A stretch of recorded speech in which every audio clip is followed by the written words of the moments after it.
Welcome to On the Sidelines, the show that discusses sports and how sports intersects our lives. I'm your host, Paul McGrath, and I'm glad that you could join us. We are happy to have with us a member of the 1966 Green Bay Packers football team who played in the first Super Bowl on January 15th, 1967. He is Phil Vandersea. But before we begin, I would like to mention that later in the show, we will have our usual photos from On the Sidelines segment. We will have a trivia question concerning the picture, and thanks to our friends at Avidia Bank, a great prize for the winner. All you have to do is email us at studio@westborotv.org with On the Sidelines as the subject matter. I will repeat that address at the photos from the On the Sidelines portion of the show.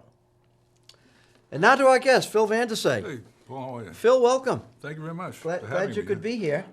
We're going to talk quite a bit on the first Super Bowl game, but let's back up a little bit before you got to the Packers, where you grew up and how your football life developed. Yeah, I'm from Whitensville, Northbridge High School, and I graduated in '61. I played all three sports there. I played football, and that's how I kind of started getting eventually into UMass.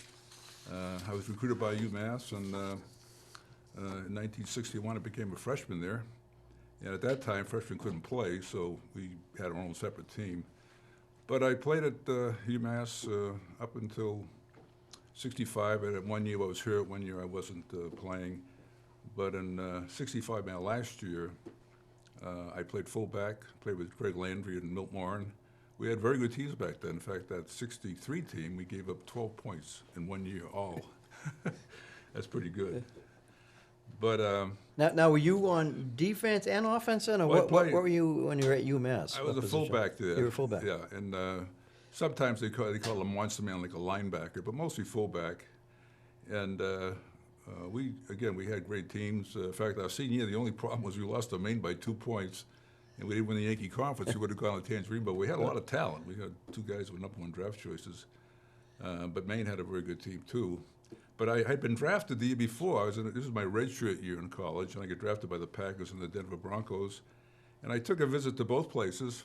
I went to a game in Denver. They went on to Oakland to play the game, actually, and I went to Green Bay and saw the Viking game in Minnesota. And I found out later I could get more money in a bonus back then from Denver, but just being with the Packer element, with the players, how personal they were in Lombardi, I signed with them. Which I thought if I couldn't make that team, I could always go somewhere else, maybe go. But as it turned out, I made the team. But it was a great thing because, they were champions in '65, they're champions in '61, '62. Today they don't count those games as not Super Bowl games, but they were the championship games anyway. They were the games, yeah. Did you have a goal to play professional football? How did that develop? I really didn't. I mean, I think in those days, what it was you went to junior high school, played football, then you hoped you could play varsity, and then you did pretty well at varsity, and then you had people calling on your coaches and recruiting you, and then you thought you could play college. And then in college, could you play pro? And not really, I don't think so. And then you're in the pros. I think today somewhat kids are kind of taught that they're going to go to the pros when they're 8 years old. Yeah. They got to get a scholarship and this, but it's a gradual thing, and there's only one out of so many that really have a chance. I was fortunate. I had ability and size, which mattered, but I liked to play the game, and I had good coaches and good advisors through that time.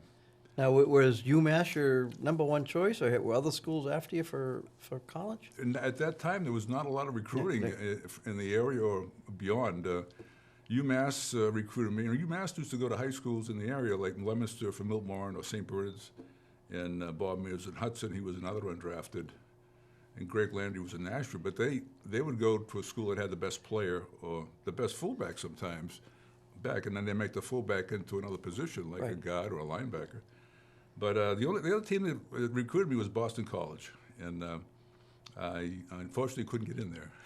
So I went to UMass. But it was a good choice, and it was a good place for me. And we had good teams, good coaches, and going on to Green Bay, I mean, I didn't expect to be drafted, but I was, and I was in somewhat of a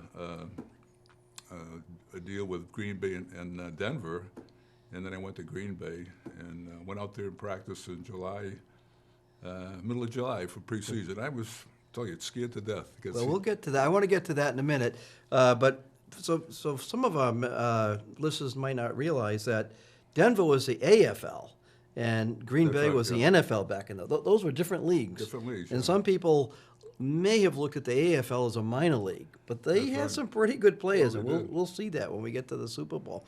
We want to talk to you in your first training camp, but we've got a clip here from a fellow by the name of Bill Curry. Oh, Bill Curry was your center, and we want to show a clip on him and him going to his first training camp and what he said. Okay, if we could play that clip on Bill Curry and the training camp.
That was him in his first, which would have been a year before you. Yeah, Bill was there 65. Yeah, so how was your first meeting with Lombardi or at that camp? It was, I said I was scared to death. In fact, there was a big airline strike then, and I had to fly to 3 or 4 different cities before I get to Green Bay.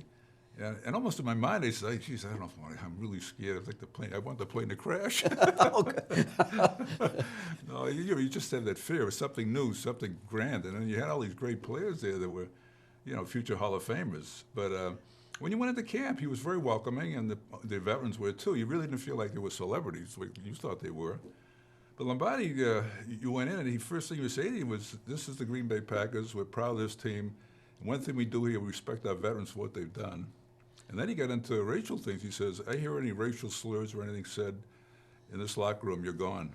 Because I think as Italian-American, he had that. So he was an early man. He was very early into that type of thing in the NFL, which is just beginning to integrate more. There was some before that. But then then you go, then we had the practices started. And we'd get up at 7, go to breakfast, jump on the bus for practice down at Lamb. We stayed at St. Norbert College out in De Pere, which is just south of Green Bay. Take a school bus up and back. So was that out in the middle of nowhere? No, it was a little town, De Pere, yeah. just south of Green Bay, maybe 5 or 6 miles. Yeah. And but in that camp, we had to stay there for 9 straight weeks in a dormitory room, Sensenbrenner Hall. I remember that. And 9 weeks, you could pay $10 a day at that time in the NFL, and you played 5 exhibition games. But you get paid $10 no matter what until you made the team. Then you started getting your contract. You get a check every other week. So that part of it. Then now I think they go to camp maybe for about a couple of weeks, and then they go to hotels and to home or whatever. But we had to stay there, and that was part of Lombardi's cavalier thing with the football team, being together like an army. And work. The practices. You get 7, you get up in the morning, you go to breakfast, you go out on the bus to practice up at Lambeau Stadium field. It was a practice field across the street. Big vacation spot for people.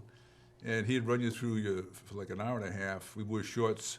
And he had to do these ups and downs. And that would be running in place, falling forward when he said forward, falling back, falling sideways like 80 or 90 times. And by then, you were exhausted. Then another lap and then hitting the machine. You never stopped running with him. Then you go back to lunch, and you'd have time for a nap, back on the bus for a 2-hour session with the pads. And then that night he'd have a meeting at 7:30. He always kept people. And those practices never. He would be up on a towel sometimes, and you just rotate in different drills around him, and you never stop. Some of the old veterans, they used to make them wear these the darndest thing, a chest protector that went down right to their knees or their ankles, so they wouldn't get hurt. But actually, they'd probably get hurt more. It was just to save them from too much contact. Yeah, because some of the guys were getting along. I mean, they were 30 years old or so. But I remember someone was just high could get off the ground after some of these drills, and they'd do sprints at the end of practice. And then we'd after that, we'd go to our dinner, and he'd make you sing. You had to sing for your meal, and it started out with a solo performance up on a chair. You couldn't sing your college song because he wanted you. So how would he pick who went first? So in the songs? yeah, They would just, veterans would yell out, "Get up there, Vandersea." And luckily, I was a terrible singer. so they tell you to sit down. What did do you remember what you sang? They would say, Phil, that was terrible. And you sit down. They say, "Coming around the mountain when she comes." And one day, Lombardi gets so mad. He says, "That's the worst I've heard." And Max McGee was the entertainment chairman. He says, "Max, you better straighten that out." So Max had a meeting with the rookies back at the dormitory. And he said, "Fellas," he says, "you got to start getting better." He says, "The old man's driving me crazy." He was such a perfectionist, you know. Lombardi. Well, let's listen. We got a clip here on, again, back to Bill Curry, what he thought in the beginning, what he thought of Coach Lombardi. So let's see. This is his first impression at his first camp, which would have been a year before you. So we've got that on here.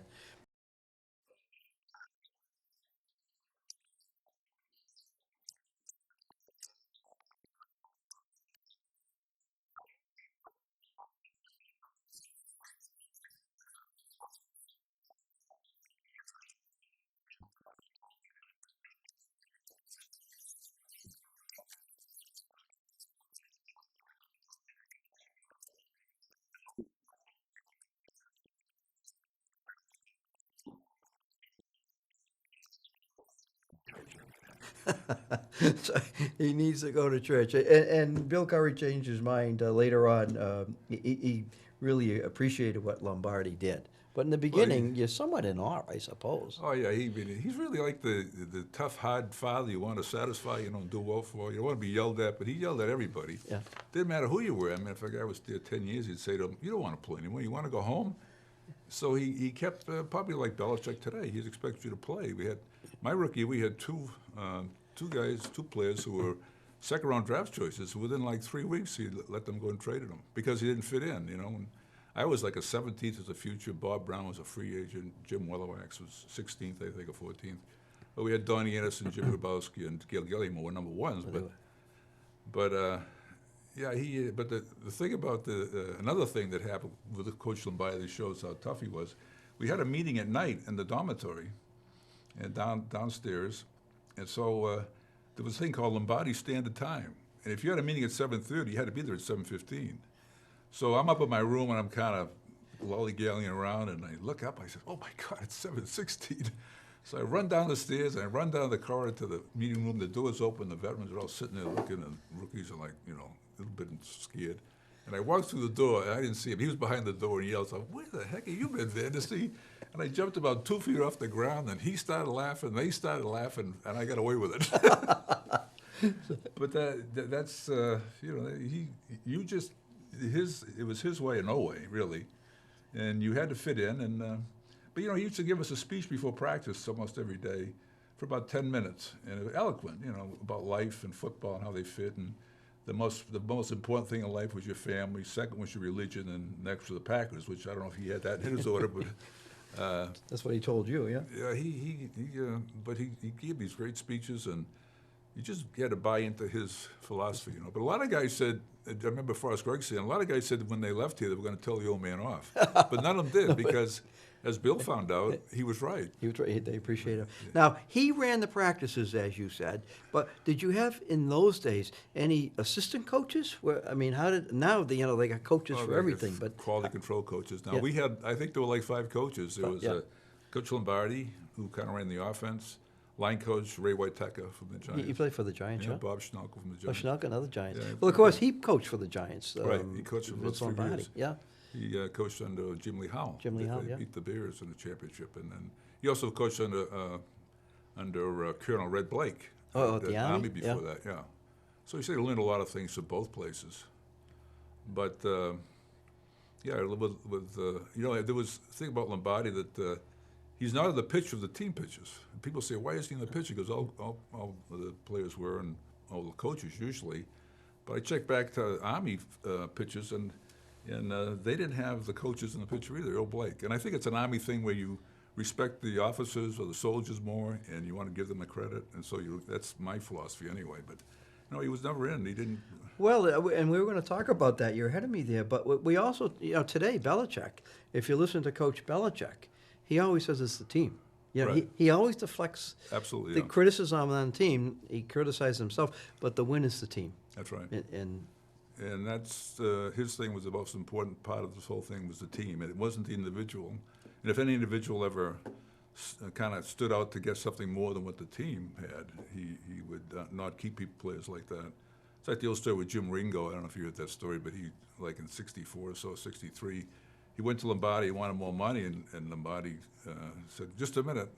And he said, "No, I'm not going to give you that." So Ringo brought in an agent, and the agent went in with Ringo, and Lombardi says, "Hold on a second." And he went in the other room, came back, he says, "You got to negotiate with the Philadelphia Eagles. He's not a property of the Packers anymore. He traded him." That's the story anyway. But.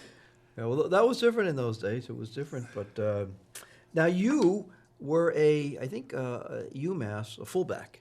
Right. So now you go to the Packer camp, and we have you listed as a linebacker. So what happened there? I was a jack of all trades. Yeah. Well, I had the size and ability to play at positions. I was like 235 going into the fullback.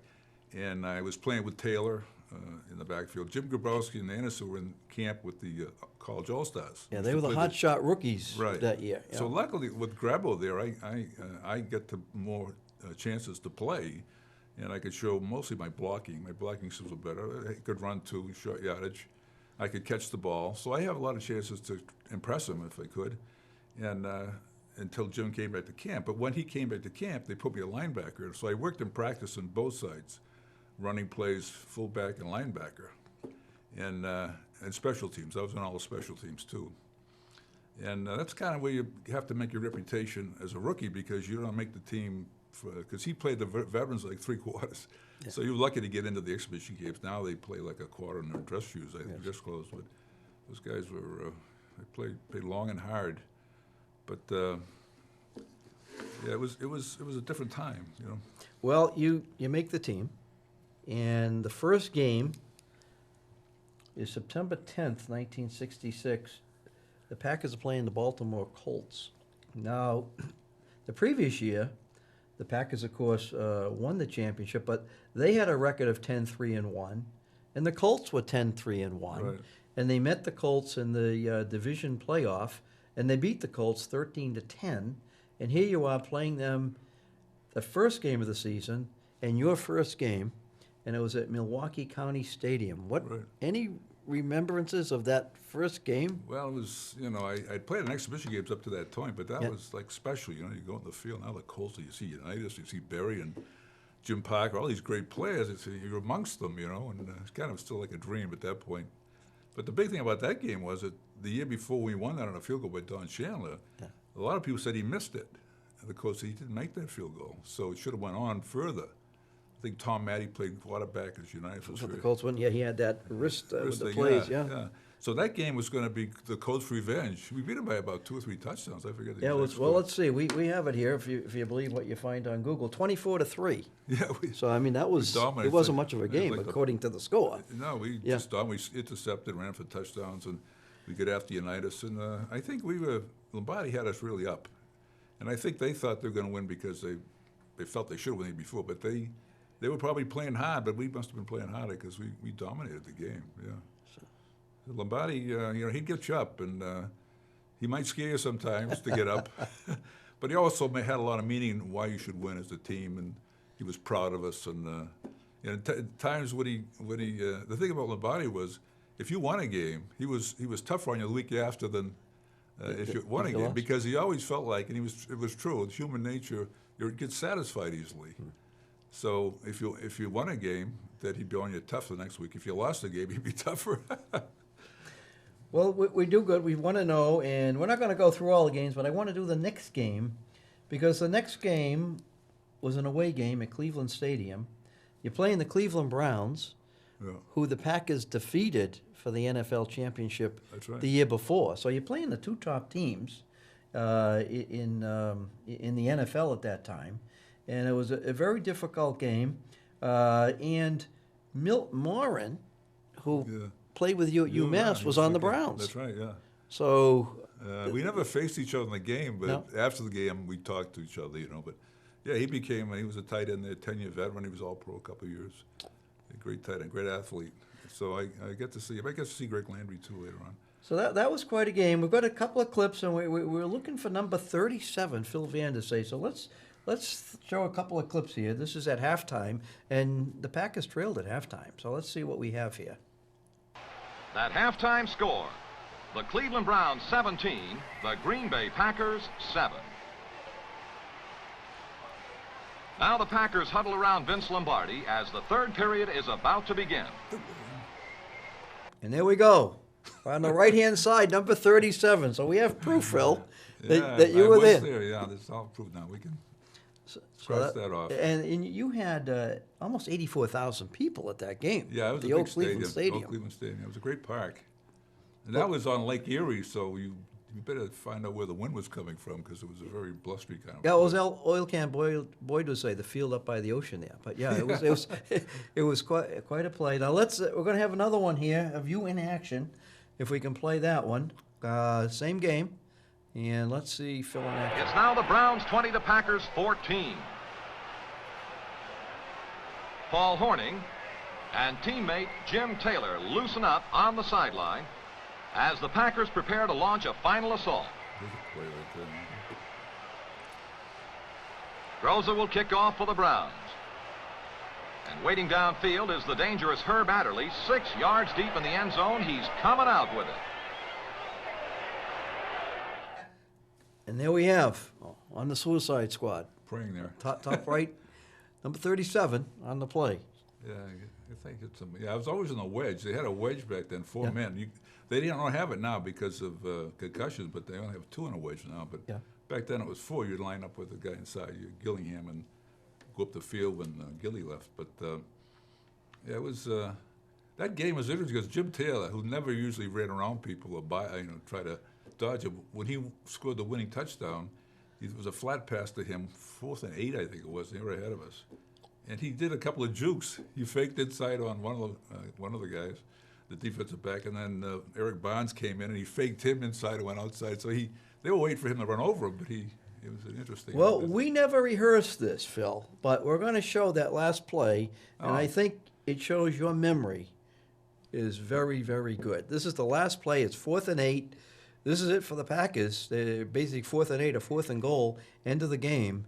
And here we go, final play of the game for the Packers against the team that they defeated the year before in the NFL championship game. So Down and 8 for the Green Bay Packers. Trailing 20-14 in the closing moments of the ball game. This the big play of the game for the Green Bay Packers. And Starr is going to throw. He's got good protection. The look, the pass. And Jimmy Taylor is on the receiving end now if he can get home. He gets by Fichtner. And he pile drives his way by Erich Barnes and is in for the Packer touchdown. It's Green Bay 21, the Cleveland Browns 20. And what a brilliant comeback by the world champion Packers.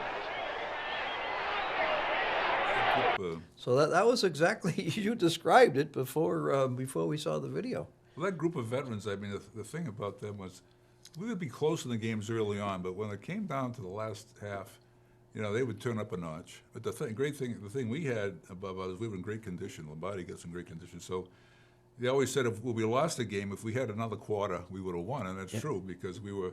If you watch this play, it's like the Patriots. They weigh you down until the last period, then they kind of have their way with the defense of running and passing.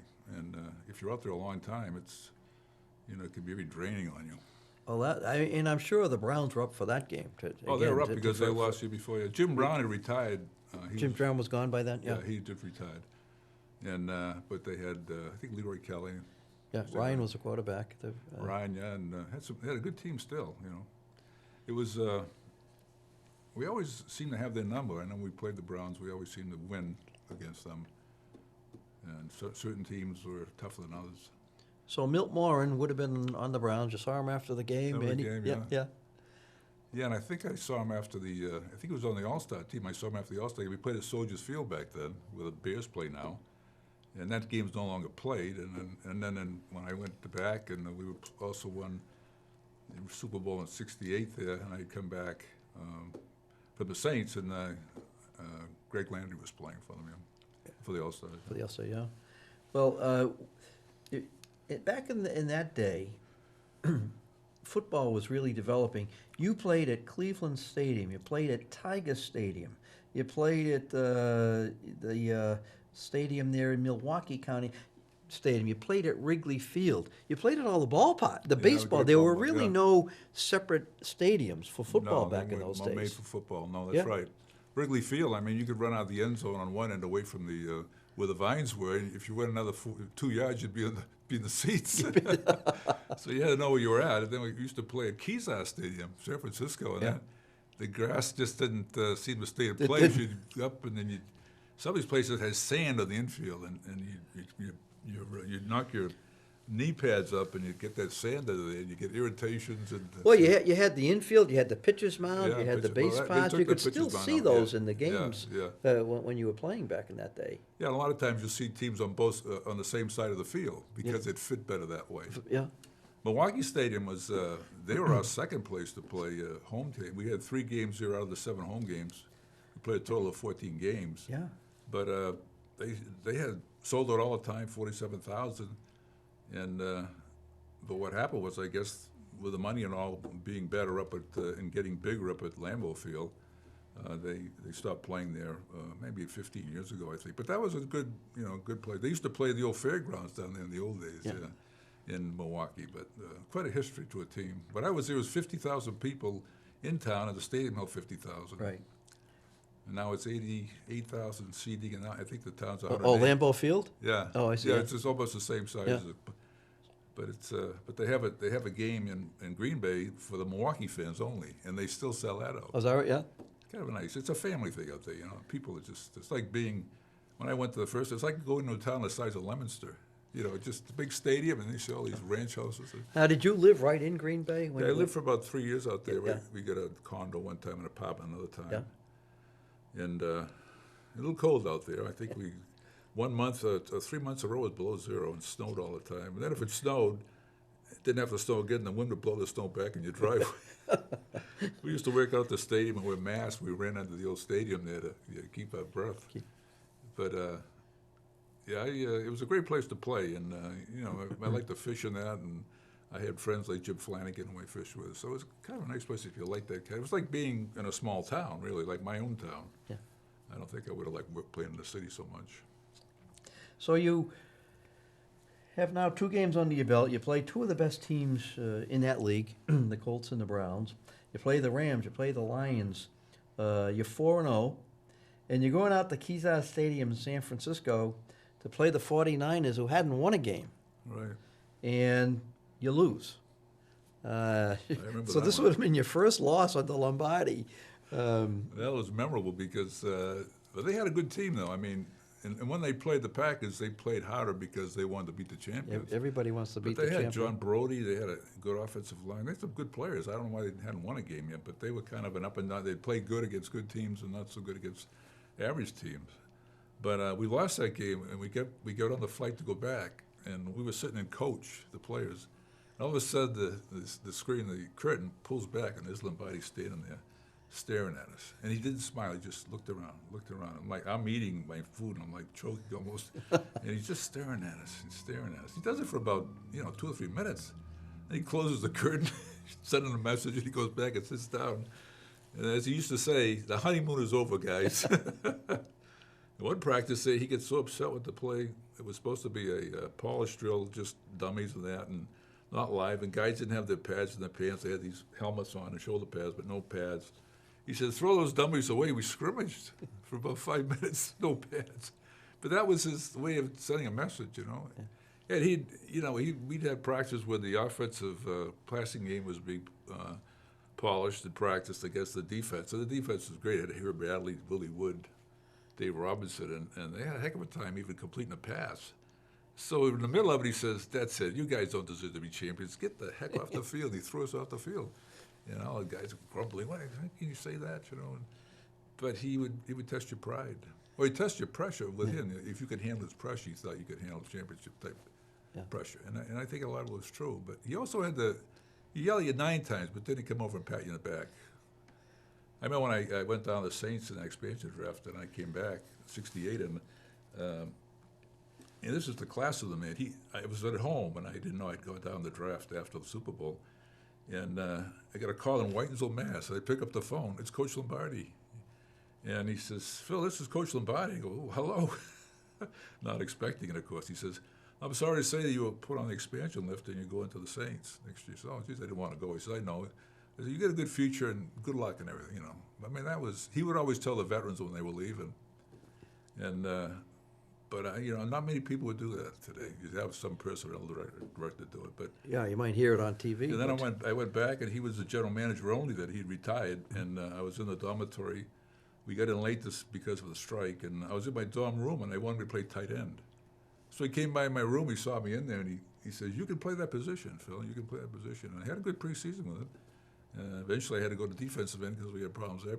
I played about 5 or 6 positions in the years I was there. I was kind of a jack-of-all-trades guy, I guess, but I had the ability to play a lot, and with only a 40-man roster, it was good you played other positions, So that year, you go through the season, and you're 12-2. You lost that game in San Francisco, and you'd lose to the Minnesota Vikings at home. Yeah, that was a close game, yeah. That was, they were all close games that you lost. Yeah, the Vikings were always tough against us. Coach is Don Van Brocklin, Van, and they were tough on us. They had a tough defense, and they played harder against us. And they had, I think Tarkin was the quarterback. It was very hard to catch, and he'd wear out the defensive line. Well, he didn't stay in the pocket that that much for Pocketon, Pocketon, yeah. And that was tough for defense. They wear you down doing that. We did play him back there again, and we beat him pretty good. But unusually lost, but 12-2, that was they got us into the championship with Dallas Cowboys. Yeah, well, we're going to talk about the Dallas Cowboys. That you had to beat the Dallas Cowboys in order to get to the Super Bowl. And in that game, it came down to the last play, except that one, the Dallas Cowboys had the football. They trailed by 7 because you had missed an extra point in the fourth quarter. So instead of being ahead by 8, and in those days, you didn't have the 2-point conversion. Right. So that extra point kind of would have sealed it. Missed it, you're down by 7. It's the last play of the game. Let's take a peek, if we can, at the last play of the game. Oh, so I think we were up by 7. You were up by 7. I'm sorry, you're up by 7, Right, yeah. not 8, by 7. And the Dallas Cowboys are knocking on the door. Let's take a peek at that last play, if we could. Packers led by 7 points, but a Dallas touchdown would send the game into sudden death.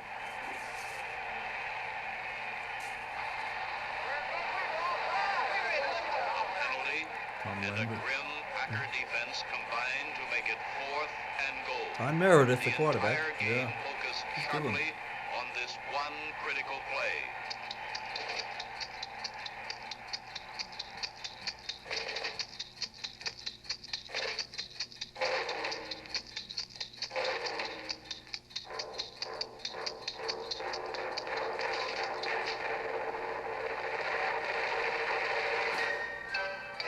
Robinson forced Don Meredith to throw off balance. Tom Brown intercepted the wobbly pass. And here in the end zone, under the blazing lights, the Cowboys' desperate title bid expired. The Packers were champions again. But now, for the first time, there was one more game to be played. On January 15th, 1967, in the Los Angeles Coliseum, the Packers met the Kansas City Chiefs of the AFL with pro football's World Championship at stake. So now we're into the first Super Bowl. Yeah. We have the Super Bowl. We've had over 50 Super Bowls now. That was the first one. Hoopla! What was going on before our first Super Bowl? It wasn't anything like hoopla. What was it? We were kind of expected to win, but the game really wasn't planned on being played until halfway through the season, like the 7th game. And Coach Lombardi says, we're going to play the AFL champs, the first time AFL and NFL played against each other. And they didn't call it the Super Bowl then, it was called the World Championship. And so the guys were excited because it was going to be another payday. And then we, actually from that time on, we lost this one game, I think. I didn't lose a game because I think Minnesota beat us in the middle of the season. But Yeah, Minnesota was that was the 9th game of the year. yeah. So, And, I think part of the reason the Super Bowl was being played was that both sides were paying a lot of money to recruit and pay for draft choices. And the AFL was actually getting as good a draft choice or better, and it was kind of getting more balanced. well, you had the war. You had Joe Namath and Right. some very good name players going Yeah. to the AFL. And that kind of changed everything. It all became part of the money thing. So, but it wasn't thought to be a great big game. We went out to train at. Coach Lombardi wanted to go to Palo Alto, where we used to go for the Frisco and LA games, and because it was more isolated, Cavalier type thing again. And then Roselle made us go down to Santa Barbara. And What he wanted more people, the more we wanted us exposure? closer to LA so LA. that we get more exposure. Yeah. So I think on press day, and as I remember this, they had a van that picked up the reporters, and we had, I think, 5 or 6. You're talking about today having a whole week or two of press coverage. We had like 5 or 6 reporters come in, and it was no 5 or session. 6 for the whole. Yeah, That was it. That was it, and then they would come to your room if they wanted to talk to you. I think the man from Boston, what was it? I don't think it was the Globe, it was another paper, talked to me for a while, but because I was from the area, But yeah, there was no big hoopla about it, and so we went to the game, and I remember a lot of movie stars in the stands were watching us, and some fans. Kirk Douglas was there, and some of the others, but they've only sold 61,000 tickets there. The stadium, the LA Coliseum, was actually like 100,000. They closed off one end for football, so it's 80,000, and we sold 61,000. And players were going around giving their tickets away. I should have grabbed some because they're probably in pristine condition. Yeah. But the team, the Kansas City, we watched them on film, and we thought we could do things to get them, but they had a lot of talent, and they were big. I mean, they were bigger than most teams we played against. Well, let's. We have a clip here. It was basically the NFL was against the AFL, but many people held the AFL as a minor league. Yes, yeah. And we have a little clip here about Lombardi and the pressure. It looks like he had pressure that you weren't going to lose to the AFL. Right. So let's see if we can see that clip and in your memories, if you had pressure or it was just he kept that pressure on himself. If we can just kind of show.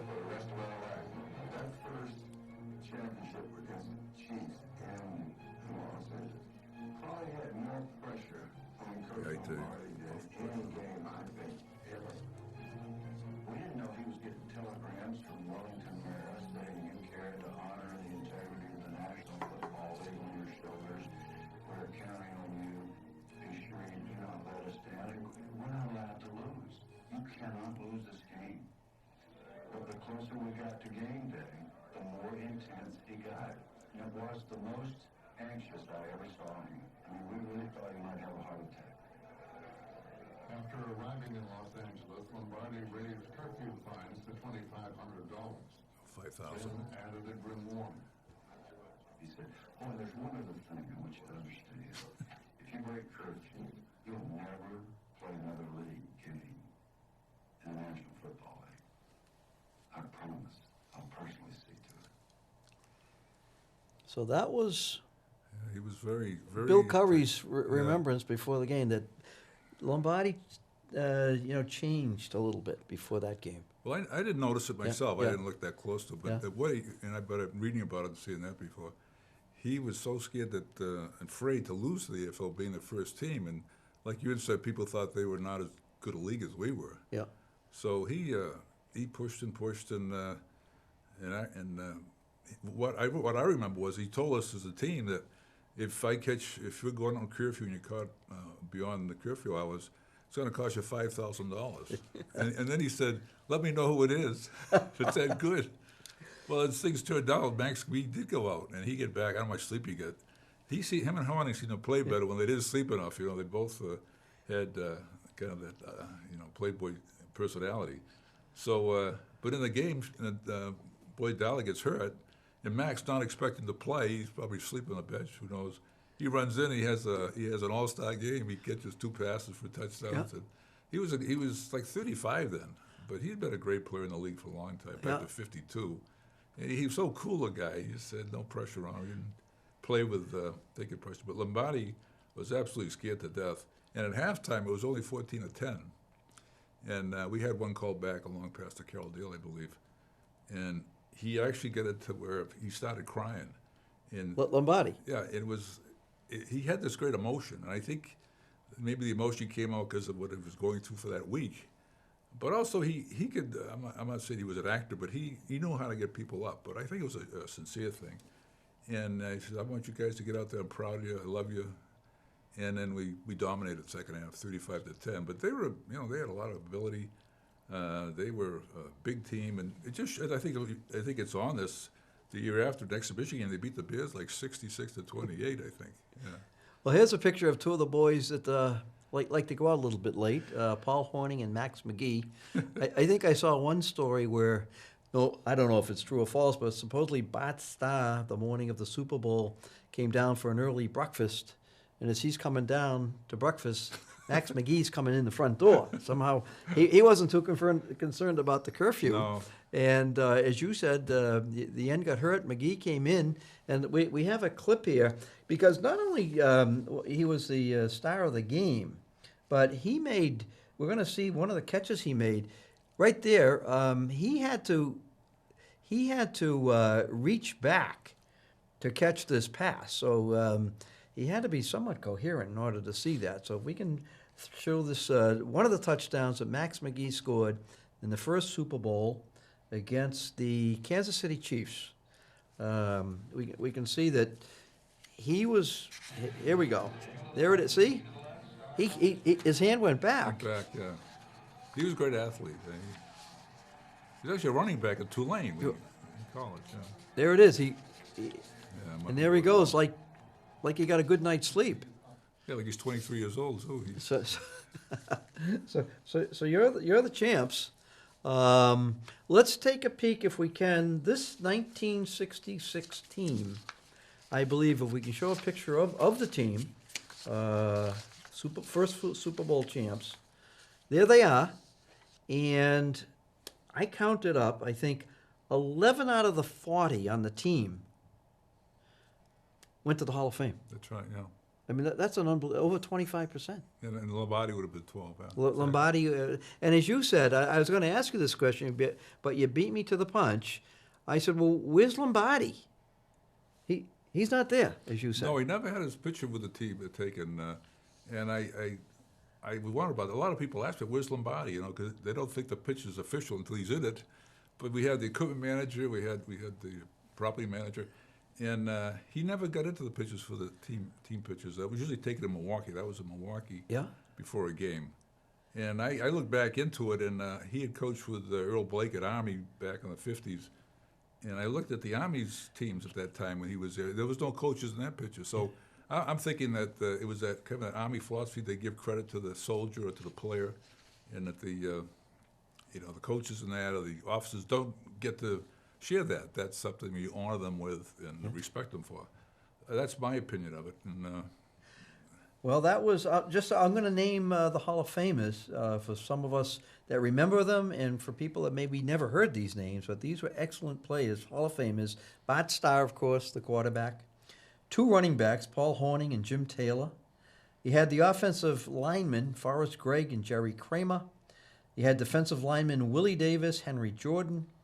You had the linebackers Ray Nitschke and Dave Robinson, and the defensive back was Herb Adderley, and of course, Coach Lombardi. Yeah, Willie Wood. And Willie Wood. I must have missed him somewhere. Yeah, so glad you're here. Yeah, Jerry Kramer just went in this last year, which was an overlook. Oh, that's Willie Wood. Yeah. Yeah. So I mean, quite a cadre. You'd love to have those players on your team. Now, the Kansas City Chiefs, who were the team you beat in the Super Bowl, they had 5 Hall of Famers. Yeah. So they had a lot of good probably players. the names people know were Bobby Bell, Buck Buchanan, Len Dawson, the quarterback, Johnny Robinson, and Emmett Thomas. So Yep. they were no slouches. I mean, they were a pretty good team. Very good players. And they gave you a great first half. Or Yeah, they were tough. I don't know what happened in the first half, but as you say, maybe it was the conditioning. Second half you came on, or maybe Max McGee woke up again. I don't know. Well, they had a good running game, and Yeah. I forget the running back. He was a very good one from USC. Mike Garrett. Oh, yeah, he Mike- was yeah, a dodgy kind of a slippery guy, and he was an excellent runner. And we had trouble getting him, and they had a big line. Yeah. Their line outweighed us, I think, offense against our defense, like by 20, 30 pounds. Willie Davis and Henry Jones, they played about 240, 241 Yeah. back then. That was smart. The linebackers were bigger than the linemen, but they were very active players. They're quick, and they would pursue the whole game. They wouldn't let up the whole game. So we win the Super Bowl, and we get a ring. We got a ring here somewhere? We can kind of flash over here. Sure. We got a ring. This is the first Super Bowl ring. We can throw that. I don't know how we'll get it. We'll get it here somehow. And big ceremony to get this. They all get together. How do we get this ring? Well, I was home in 49 Dudley Ave in Whitensville, and the mailman came and gave me a box, opened it up, and there was a finished box with the ring inside it, and just with my name on it, and that's how we get the ring. And there was no big celebration at the next year's first home game, and it was about worth $1,000 then, and the whole ring as far as being paid for. The league paid for those rings. Right. So the postman rings, or the postman gives you the ring, rings. doesn't even know what he's presenting you, I suppose. No insurance, probably. Now, if we can, what was your salary that first year? I made $14,000, which was good for a rookie, Yeah. And my bonus was $15,000 to sign with the Packers, Yeah. which for a 17th round draft choice, that was pretty good. I couldn't say that wasn't a good start. But the minimum salary then was $8,000, and now the minimum salary I think is $40,000 to $50,000 if you want to come in as a rookie. Now, how about winning a couple of playoff games or the Super Bowl? That must have been some bonus money there. Yeah, well, actually, the bonus money, the championship money, was much better than the salary for me and other guys. It was we paid $15,000 for the Super Bowl, and we'd beaten Dallas in the NFL game was $9,800. So you more than almost 25, doubled yeah. your salary. Yeah, I never had that much money in my life. And I had this is kind of a funny story. I had a friend of the team, Bob Long. He was a wide receiver, and he started this fast food business down in when he went to Wichita State with some classmates, and he was going around asking guys to put in $5,000 for the business, let it grow, and no one put into it. They said, "No, it's fast food now." They made 95% go belly up. And the only guy to put in money was Max McGee, always the gambler. Oh, really, He Max? put $10,000 in. So Bob had a number of these stores around the Midwest, and I didn't put into it. It was called Pizza Hut. Okay. So Max took his money, and eventually it went public, and he put in 10. He came up with 360. Then he started this Mexican restaurant up in Minnesota, and he sold it for $16 million. He was, and I don't know if Max he could really party, did anything beyond playing tennis in Florida, playing golf. He was quite a character. Okay. They're all good. They're all good team men. I mean, they're Yeah. just wonderful guys. They treat you great, and that was what made it so very. Made you feel like at home. It wasn't like you're around Hall of Famers all the time. So we're going to take a break right now, and we're going to show our segment of photos from On the Sidelines. Now, some of us, like me, like sports, and we like to take photos. And we try to take a photo and maybe get it autographed. So this is one that I took back in June of 1984. One of my sons, my son Tom, loved Pete Rose. I had seen Pete Rose in Game 7 of the 1975 World Series that the Red Sox lost in Game 7. Tom wasn't born until 76, but he was infatuated with Pete Rose's quest to break Ty Cobb's record for most hits. And Pete Rose did beat that record. He ended up with, I think it was 4,256 hits. Hall of Fame numbers, 303 batting average. So I wasn't able to get this autograph. My son Tom, my wife took Tom to a signing. Pete was at a hotel up on Route 495. My son wanted a couple things signed, and I think he snuck this one in. So Pete Rose signed this. So this might not be the best picture, but it's the only picture in the world like that signed by Pete Rose. So the question is, for a nice package from a Bank golf package, is Pete Rose played for Cincinnati, he played for Montreal, he played for Philly. What city was Pete Rose born in? And you get a nice golf package from a Bank. Just send in your guess to On the Sidelines at studio@westprotv.org. We'll show that. So that was Pete Rose. Fortunate to get his autograph. That was when he was playing with the Montreal Expos at Shea Stadium. Okay, let's get back to Phil. Phil, you've kind of told us what happened after the Super Bowl. You were ready to stay with the Packers, and the Packers said, we're going to put you on the expansion list. The New Orleans Saints were coming in. And so you go to the New Orleans Saints. A whole different atmosphere down there, I guess. You had a Hall of Fame coach, Tom Fears, but you had Jim Taylor went with you. Jim Taylor. Paul Hornung went, but he would never play there. So you had some pretty good players on an expansion team. Whole different atmosphere, and the winning wasn't quite there. But no, I think Bill Curry went down too. Bill, yeah. Bill traded right to the Colts for Gary Quazzo, and Paul went down, but his neck was still bothering. He had the pinched nerve, and he retired. And Jim went down playing on his option. He'd played on his option the year before, so he went down separately from the expansion. And it was a different world altogether. And I had to go in the Army for active duty with the National Guard for 4 months. So I got in camp late, like a month late. We were practicing down at the University of California in San Diego because they couldn't play. New Orleans was so hot at that time and so humid. They decided to go there for preseason practice. But yeah, I mean, you'd go into the locker room one day and you'd have the 4, 5, 6 guys around you, remember?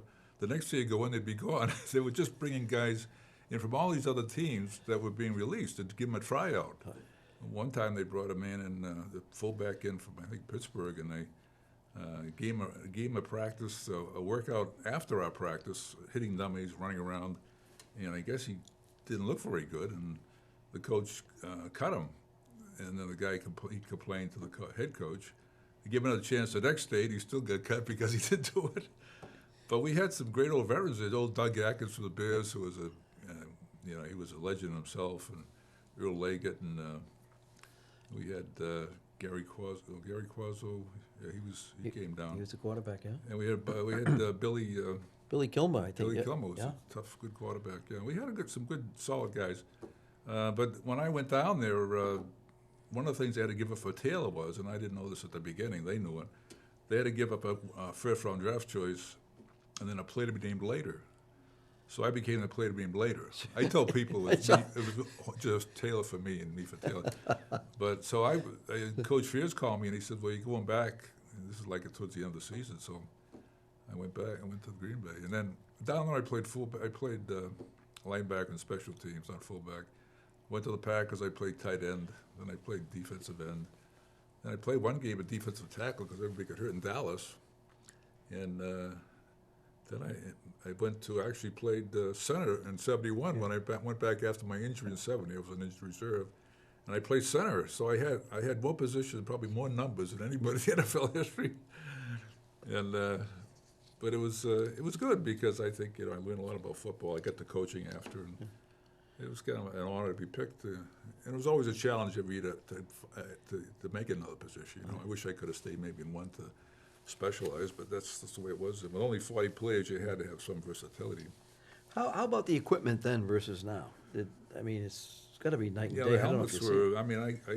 I still have my helmet from the first day I went there. Do you really? They have it down at the high school in Northbridge. They put it on a display, nice display for me. And but you could put your fingers up through the top of the helmet, through the sides. It was just suspension helmets. They didn't. Now they blow them up around the head, so they fit perfectly. I think they put air into them. But shoulder pads and that. We didn't wear hip pads for some reason. That's just as made you faster. We had knee pads. But we worked out in preseason and played the game. We had these really heavy, thick shirts. Preseason we have these big woolen pullover shirts that really, you lose about 15 pounds every time we had a preseason practice. But that's the whole thing with the Saints. Was such a different thing. One time we were going to fly to New York and play the Giants, and they forgot to get the plane there. They forgot to contract the plane. And then we got to the Giants. The problem was we didn't have any balls. We left the balls in New Orleans, so we had to ask the Giants to play with their balls in the pregame. Did they But there deflate the was balls? Or No, we won't go to that. No. we won't talk about that one. But it was just, I think I liked it there in some ways. I didn't like it in other ways. But it was just, it was a work in progress. I mean, it wasn't easy to come in the outfield. And we actually won 5 out of 6 exhibition games, I remember. Yeah. I think we only won 3 during the season. But we had some good players. Great fans down there. We played at the Sugar Bowl. Yeah. So I guess Lombardi must have liked you. He brings you back the next year, which to the Packers, and the so-so year, and then you'd have another new coach, Phil Vandersea. A little bit different, I suppose. Yeah, Phil was a good defensive coordinator. Yeah. His ability as a head coach, I think he wasn't. Of course, the problem was he was following Vince Lombardi. Who can follow Vince Lombardi? And my first year was 6-7-1. If we won one game, we would get to the playoffs. We lost to the Rams once, Minnesota once actually. So but then that was 68. And 69, we were 8-6. We had a pretty good team. But Minnesota had taken over the division and were playing. And then 7, I got hurt in the Dallas game on a kickoff. I tore my ligaments. But again, things didn't go as well as I'd liked. I always thought I'd like to play like 10 years. But knowing how I feel now, I probably bet I played 5 years. Well, we have you. Then you went to the Montreal Alouettes for a little bit. Yeah, for a while. Yeah, I went up there and I played defensive end, and that was going okay. I thought it's a different game altogether. I mean, the field is much wider. The end zone's 20 yards deep. You can throw it's a deep whole pass, different game. Yeah, and it's only 3 downs, and so if they don't get a lot of yards on first down, they pass twice. Then you went to. You were able to coach at my alma mater, Holy Cross, right, from 1975 to 1978.